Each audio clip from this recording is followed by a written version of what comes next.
होता है।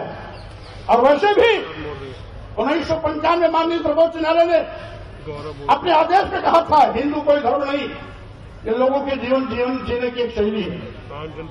यही नहीं, जो सबसे बड़े धर्म के ठेकेदार बनते हैं, आरएसएस के प्रमुख मोहन भागवत जी ने भी कहा है, एक नहीं दो बार कहा, हिंदू धर्म नाम का कोई धर्म नहीं है, बल्कि लोगों के जीवन जीने की एक कला। देश के माननीय प्रधानमंत्री जी ने भी कहा, माननीय मोदी ने भी कहा, हिंदू धर्म नहीं है। और अभी 1-2 महीने पहले माननीय गडकरी जी ने भी कहा, एक मीडिया कॉन्क्लेव में कहा। लेकिन इन लोगों के कहने से किसी की भावना आहत नहीं होती है। अगर स्वामी प्रसाद मौर्य कह देते हैं हिंदू धर्म नहीं है, बल्कि एक धोखा है, और जिसे हम हिंदू धर्म कहते हैं वो कुछ लोगों के लिए धंधा है।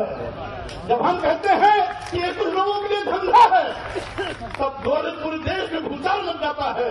लेकिन वही चीज अगर मोहन भागवत जी कहते हैं, माननीय प्रधानमंत्री नरेंद्र मोदी जी कहते हैं, माननीय गडकरी जी कहते हैं, तो किसी की भी भावना आहत नहीं होती।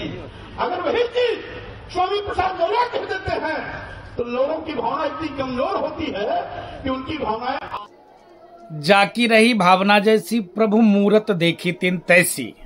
आप देखिए, जरसरी जल जाती है फिर भी उसकी ऐठन नहीं जाती है। उसी प्रकार से सनातन को ना मानने वाले, सनातन को लगातार अपमानित करने वाले स्वामी प्रसाद मौर्य जी, मुझको लगता है कि ये क्रिप्ट जो अगर कोई लिख रहा है तो माननीय अखिलेश यादव जी लिख रहे हैं।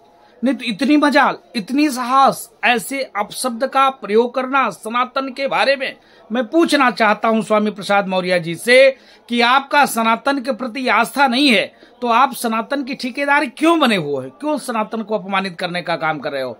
कुत्ता जब पागल हो जाता है तो उसको गोली मार देनी चाहिए, या तो फिर उसको कहे ऐसे जगह कर देना चाहिए जहां समाज से उनका जुड़ाव ना हो कि समाज के लिए खतरा पहुंचा सके। स्वामी प्रसाद मौर्य लगातार सनातन संस्कृति को टारगेट करके हिंदुओं को अपमानित करने का काम कर रहे हैं और कुछ नहीं। तो मैं चाहता हूं उच्च न्यायालय से, उच्चतम न्यायालय से, अब तो नेताओं से तो अपेक्षा कर नहीं सकता हूं क्योंकि अभी तक इसके ऊपर इस प्रकार से सख्त कार्रवाई नहीं हो पाई है। इसके नाते अपेक्षा करता हूं कोर्ट इसको स्वतः संज्ञान में लेकर जिस प्रकार से ये समाज में जहर फैला रहा है इसके ऊपर बैन करे, प्रतिबंध करे।